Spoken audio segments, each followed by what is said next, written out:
Hello students and parents, welcome to RH Chemistry. Very important information ಅಥವಾ update ಏನಂತಂದ್ರೆ ಕೆಇ ಅವರು ಈ ವರ್ಷ ಬಹಳ ಸೂಪರ್ ಫಾಸ್ಟ್ ಆಗಿಬಿಟ್ಟಿದ್ದಾರೆ ನೋಡಿ. ನಾಳೆ ಬೆಳಗ್ಗೆ ಅನೌನ್ಸ್ ಮಾಡ್ತೀನಿ ಅಂತ ಹೇಳಿದಂತಹ ತಾತ್ಕಾಲಿಕ ಫಲಿತಾಂಶವನ್ನ ಅಂದ್ರೆ ಪ್ರೊವಿಷನಲ್ ರಿಸಲ್ಟ್ ಅನ್ನ ಇವತ್ತೇ ಅನೌನ್ಸ್ ಮಾಡಿಬಿಟ್ಟಿದ್ದಾರೆ. ಸೊ ಅಷ್ಟು ಫಾಸ್ಟ್ ಆಗಿಬಿಟ್ಟಿದ್ದಾರೆ, ಬಹಳ ಖುಷಿ ಆಗ್ತದೆ. ಸೊ ಏನ್ ಮಾಡ್ಬೇಕು ನೀವು ಅಂತ ಅಂದ್ರೆ, ಫಸ್ಟ್ ಆಫ್ ಆಲ್ ಇದು ನಿಮ್ಮ ಪ್ರೊವಿಷನಲ್ ರಿಸಲ್ಟ್ ಆಗಿರುತ್ತೆ, ಫೈನಲ್ ರಿಸಲ್ಟ್ ಅಲ್ಲ ಅನ್ನೋದು ಗೊತ್ತಿರ್ಲಿ, ರೈಟ್? ಪ್ರೊವಿಷನಲ್ ರಿಸಲ್ಟ್ ನೋಡ್ಕೋಬೇಕು ಅಂದ್ರೆ ಇದನ್ನ ಕ್ಲಿಕ್ ಮಾಡಿ, ಲಿಂಕ್ ಕಾಣಿಸ್ತಾ ಇದೆ. ಕ್ಲಿಕ್ ಮಾಡಿದ ಮೇಲೆ seat number, date of birth ಮತ್ತೆ ಈ ಕ್ಯಾಪ್ಚಾವನ್ನು ಹಾಕಿ ಚೆಕ್ ರಿಸಲ್ಟ್ ಅಂತ ಕೊಟ್ಟರೆ ನಿಮಗೆ ನಿಮ್ಮ ರಿಸಲ್ಟ್ ಕಾಣುತ್ತೆ. ಅದ್ರ ಕೆಳಗಡೆ ನೋಟಿಫಿಕೇಶನ್ ಕೂಡ ಕೊಟ್ಟಿದ್ದಾರೆ ನೋಡಿ. ಇದು UGCET 2026 ನ ಪ್ರೊವಿಷನಲ್ ರಿಸಲ್ಟ್ ಆಗಿರುತ್ತೆ. ಈ ರಿಸಲ್ಟ್ ಅನ್ನ ನೋಡಿಕೊಂಡು ಯಾರೂ ಕೂಡ ಕಾಲೇಜಿಗೆ ಹೋಗಿ ರಿಪೋರ್ಟ್ ಮಾಡ್ಕೋಬೇಡಿ ಅನ್ನೋದನ್ನ ಕ್ಲಿಯರ್ ಕಟ್ ಆಗಿ ಹೇಳಿದ್ದಾರೆ. ಅದರ ಜೊತೆಗೆ ಕಟ್ ಆಫ್ ಅನ್ನು ಕೂಡ ಇನ್ನೊಂದು ಸ್ವಲ್ಪ ಹೊತ್ತಿನಲ್ಲಿ ರಿಲೀಸ್ ಮಾಡ್ತಾರೆ ಕೆಇ ಅವರು. ಸೊ ಪ್ರೊವಿಷನಲ್ ರಿಸಲ್ಟ್ ಏನ ಕಟ್ ಆಫ್ ಅನ್ನ ನೋಡ್ಕೊಳ್ಳಿ, ಸೊ ದಟ್ ಅದರಲ್ಲಿ ನೀವು ನೋಡ್ಕೊಳ್ಬೇಕಾಗಿರೋದು ಏನಂತಂದ್ರೆ, first of all provisional result ಅನ್ನ ಕೆಇ ಅವರು ರಿಲೀಸ್ ಮಾಡಿರೋದು ಯಾಕಂದ್ರೆ ಅವರ ಒಂದು ಸಾಫ್ಟ್ವೇರ್ ಅಲ್ಲಿ ಏನಾದ್ರೂ ಮಿಸ್ಟೇಕ್ಸ್ ಗಳು ಇದೆಯಾ ಅಂತ ಹೇಳಿ ಚೆಕ್ ಮಾಡ್ಕೊಳ್ಳೋದಕ್ಕಷ್ಟೇ. ಜನರಲಿ ಅಂತ ಮಿಸ್ಟೇಕ್ಸ್ ಏನು ಇರೋದಿಲ್ಲ. ಆ ಕಾರಣಕ್ಕೆ ಇವತ್ತು ಬಂದಿರುವಂತಹ ನಿಮ್ಮ ಪ್ರೊವಿಷನಲ್ ರಿಸಲ್ಟ್, ಫೈನಲ್ ರಿಸಲ್ಟ್ ಏನು 15ನೇ ತಾರೀಕು ಬೆಳಗ್ಗೆ ಕೊಡ್ತೀನಿ ಅಂತ ಹೇಳಿದರೆ ಅದಕ್ಕೆ ಆಲ್ಮೋಸ್ಟ್ ಈಕ್ವಲ್ ಇರ್ತದೆ. 99.9999% ಸೇಮೇ ಇರ್ತದೆ, ಆಲ್ಮೋಸ್ಟ್ 100% ಅಂತ ಇಟ್ಕೊಳ್ಳಿ. ಒಂದೊಮ್ಮೆ ಕೆಇ ಸಾಫ್ಟ್ವೇರ್ ಅಲ್ಲಿ ಏನಾದ್ರೂ ಮಿಸ್ಟೇಕ್ಸ್ ಗಳು ಆಗಿದ್ರೆ ಮಾತ್ರ ನಿಮ್ಮ ಒಂದು ರಿಸಲ್ಟ್ ಅಲ್ಲಿ ಸ್ವಲ್ಪ ಹೆಚ್ಚು ಕಡಿಮೆ ಆಗಬಹುದು. ಅದು ಬಿಟ್ರೆ ಸೊ ಫೈನಲ್ ರಿಸಲ್ಟ್ ಮತ್ತೆ ಈ ಪ್ರೊವಿಷನಲ್ ರಿಸಲ್ಟ್ ಆಲ್ಮೋಸ್ಟ್ ಸೇಮೇ ಇರುತ್ತೆ.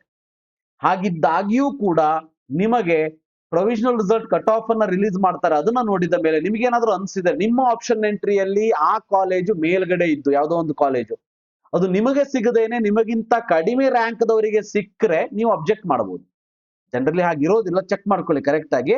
ಸೊ ನೀವು ಅಬ್ಜೆಕ್ಟ್ ಮಾಡಬಹುದು. ಸೊ ಕೆಇ ಅಥಾರಿಟಿ ಮೇಲ್ ಐಡಿ ಕೊಟ್ಟಿದ್ದಾರೆ ನೋಡಿ, ಮೇಲ್ ಐಡಿ ಅನ್ನ, ಹೌದಾ? ಸೊ ಆ ಮೇಲ್ ಮಾಡಿಬಿಟ್ಟು 14ನೇ ತಾರೀಕು ಅಂದ್ರೆ ನಾಳೆ ಸಂಜೆ 5 ಗಂಟೆಯ ಒಳಗಾಗಿ ನೀವು ಮೇಲ್ ಮಾಡಿ. ಸೊ 15ನೇ ತಾರೀಕಿಗೆ ಇದನ್ನೆಲ್ಲ ಕರೆಕ್ಷನ್ ಏನಾದ್ರೂ ಇದ್ರೆ ಅದನ್ನ ಮಾಡಿಕೊಂಡು ರೆಕ್ಟಿಫೈ ಮಾಡಿಕೊಂಡು ಸೊ ನಿಮಗೆ ಫೈನಲ್ ರಿಸಲ್ಟ್ ಅನ್ನ ಅನೌನ್ಸ್ ಮಾಡ್ತಾರೆ. ಇದು ಫಸ್ಟ್ ಪಾಯಿಂಟ್. ಎರಡನೇದಾಗಿ ಅವರು ತಮ್ಮ ಒಂದು ನೋಟಿಫಿಕೇಶನ್ ಅಲ್ಲೂ ಕೂಡ ಕೊಟ್ಟಿದ್ದಾರೆ, ಇಲ್ಲಿ ನೋಡ್ಬೋದು. ನೋಟಿಫಿಕೇಶನ್ ಅಲ್ಲೂ ಕೂಡ ಇಲ್ಲಿ ಕೊಟ್ಟಿದ್ದಾರೆ. ಸೊ ಅಭ್ಯರ್ಥಿಗಳು 9ನೇ ತಾರೀಕು ಬೆಳಗ್ಗೆ 11 ಗಂಟೆಯ ತನಕ ಏನು ಆಪ್ಷನ್ ಎಂಟ್ರಿ ಮಾಡೋದಕ್ಕೆ ಅವಕಾಶ ಕೊಟ್ಟಿದ್ವಿ ಅದನ್ನ ಕನ್ಸಿಡರ್ ಮಾಡಿ ಫಸ್ಟ್ ರೌಂಡ್ ಪ್ರೊವಿಷನಲ್ ರಿಸಲ್ಟ್ ಅನ್ನ ಅನೌನ್ಸ್ ಮಾಡಿದೀವಿ. ಮತ್ತೆ ಫೈನಲ್ ರಿಸಲ್ಟ್ ಅನ್ನ 15ನೇ ತಾರೀಕು ಅನೌನ್ಸ್ ಮಾಡ್ತೀವಿ ಅಂತ ಹೇಳಿದ್ದಾರೆ. ನಿಮ್ಗೆ ಏನಾದ್ರು ಅಬ್ಜೆಕ್ಷನ್ ಇದ್ರೆ 14ನೇ ತಾರೀಕು ಸಂಜೆ 5 ಗಂಟೆ ಒಳಗಾಗಿ ನೀವು ಇದನ್ನ ಮೇಲ್ ಮಾಡಬಹುದು. ಸೊ ವೆರಿ ಇಂಪಾರ್ಟೆಂಟ್ ಪಾಯಿಂಟ್ ಅಂದ್ರೇನು? ಸೊ ನಾನು ಆಲ್ರೆಡಿ ಸಾಕಷ್ಟು ಸಾರಿ ಹೇಳಿದ್ದೀನಿ, ಗೊತ್ತಿರ್ಲಿ ನಿಮಗೆ.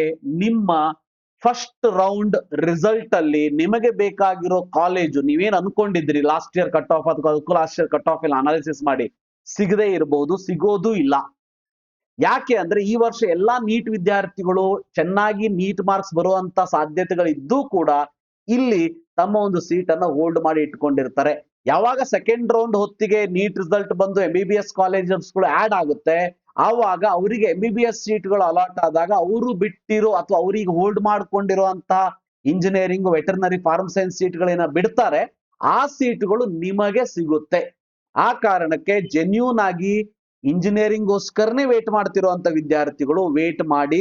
ಫಸ್ಟ್ ರೌಂಡ್ ಅಲ್ಲಿ ನಿಮಗೆ ಬೇಕಾಗಿರೋ ಕಾಲೇಜು ಸಿಗದೇ ಇರಬಹುದು ಅಥವಾ ಕಾಲೇಜೇ ಸಿಗದೇ ಇರಬಹುದು, ಚಿಂತೆ ಮಾಡಬೇಡಿ. ಸೆಕೆಂಡ್ ರೌಂಡ್, ಥರ್ಡ್ ರೌಂಡ್ ಹೋಗುವ ಹೊತ್ತಿಗೆ ನಿಮಗೆ ಒಂದು ಒಳ್ಳೆಯ ಕಾಲೇಜು ಸಿಗುತ್ತೆ. ಈಗ ಯಾವುದೋ ಒಂದು ಕಾಲೇಜ್ ಸಿಕ್ಕಿದ್ರು ಕೂಡ ಸೊ ಅದಕ್ಕಿಂತ ಮೇಲೆ ಚೆನ್ನಾಗಿರುವಂತ college second round, third round ಹೊತ್ತಿಗೆ ನಿಮಗೆ ಸಿಗುತ್ತೆ. ಸೊ ಒಳ್ಳೆ ಕಾಲೇಜು ಇಲ್ಲಿ ಸಿಗೋದಿಲ್ಲ ಅನ್ನೋದನ್ನ ಮೆಂಟಲಿ ಪ್ರಿಪೇರ್ ಆಗಿ. ಸೊ ರೀಸನ್ ಕೂಡ ನಾನು ಆಲ್ರೆಡಿ ಹೇಳಿದ್ದೀನಿ, ಏನ್ ಮಾಡೋದಕ್ಕೂ ಬರೋದಿಲ್ಲ. ಯಾಕಂದ್ರೆ ಅವರ ನೀಟ್ ವಿದ್ಯಾರ್ಥಿಗಳ ಕೈಯಲ್ಲೂ ರ್ಯಾಂಕ್ ಇಲ್ಲದೆ ಇರೋದಕ್ಕೆ ಅವರು ಕೂಡ ತಮ್ಮ ಒಂದು ರ್ಯಾಂಕ್ ಚೆನ್ನಾಗಿ ಬರ್ತದೋ ಇಲ್ಲೋ ಒಂದು ಡೌಟ್ ಇರ್ತದಲ್ವಾ. ಮಾರ್ಕ್ಸ್ ಎಷ್ಟು ಬರ್ತದ ಅಂತ ಗೊತ್ತಿದ್ರು ಕೂಡ ರ್ಯಾಂಕ್ ಬಗ್ಗೆ ಅವ್ರಿಗೆ ಕ್ಲಾರಿಟಿ ಇಲ್ಲದೆ ಇರೋದ್ರಿಂದ ಅವರು ಪಾರ್ಟಿಸಿಪೇಟ್ ಮಾಡಿರ್ತಾರೆ. ಅವ್ರದ್ದು ನಾ ತಪ್ಪಂತ ಹೇಳೋದಿಲ್ಲ. ಹಾಗಂತ ಹೇಳಿ ನಿಮಗೆ ಏನು ಸಿಗಬೇಕಾದಂತ ಸೀಟು ಮಿಸ್ ಆಗೋದಿಲ್ಲ, ಚಿಂತೆ ಮಾಡಬೇಡಿ. ಫಸ್ಟ್ ರೌಂಡ್ ಅಲ್ಲಿ ಯಾವುದೇ ಸಿಕ್ಕರು ಕೂಡ ಇಮಿಡಿಯೇಟ್ ಏನು ಯೋಚನೆ ಮಾಡದೇನೆ ಅಡ್ಮಿಷನ್ ತಗೊಳ್ಳೋದಕ್ಕೆ ಹೋಗ್ಬೇಡಿ. ಸೊ ವೇಟ್ ಮಾಡಿ, ಒಳ್ಳೆಯ ಕಾಲೇಜು ಮುಂದಿನ ಅಪ್ಕಮಿಂಗ್ ರೌಂಡ್ ಅಲ್ಲಿ ನಿಮಗೆ ಸಿಗುತ್ತೆ. ಇದಿಷ್ಟು ಇನ್ಫಾರ್ಮೇಶನ್. ನೀವು ನಿಮ್ಮ ಪ್ರೊವಿಷನಲ್ ರಿಸಲ್ಟ್ ಅನ್ನ ಚೆಕ್ ಮಾಡ್ಕೊಳ್ಳಿ. ಸೊ ನಾಳೆ ಸಂಜೆಯ ತನಕ ನಿಮಗೆ ಅಬ್ಜೆಕ್ಟ್ ಮಾಡೋದಕ್ಕೆ ಟೈಮ್ ಕೊಟ್ಟಿದ್ದಾರೆ. ನಾಡಿದ್ದು 15ನೇ ತಾರೀಕು ನಿಮಗೆ ಫೈನಲ್ ರಿಸಲ್ಟ್ ಅನೌನ್ಸ್ ಮಾಡ್ತಾರೆ. ಅದಾದ್ಮೇಲೆ ನಿಮಗೆ ಚಾಯ್ಸ್ ಎಂಟ್ರಿ ಮಾಡೋದಕ್ಕೆ ಅವಕಾಶ ಕೊಡ್ತಾರೆ. ಅದಾದ್ಮೇಲೆ ನಿಮಗೆ ಫೈನಲ್ ರಿಸಲ್ಟ್ ಅನ್ನ ಅಡ್ಮಿಷನ್ ಗೆ ಒಂದು ಟೈಮ್ ಲೈನ್ ಅನ್ನ ಕೊಟ್ಬಿಟ್ಟು ಅಡ್ಮಿಷನ್ ಮಾಡ್ಕೊಳ್ಳಿ ಅಂತ ಹೇಳ್ತಾರೆ. ಅಲ್ಲಿಯ ತನಕ ವೇಟ್ ಮಾಡಿ. So thank you, have a nice day.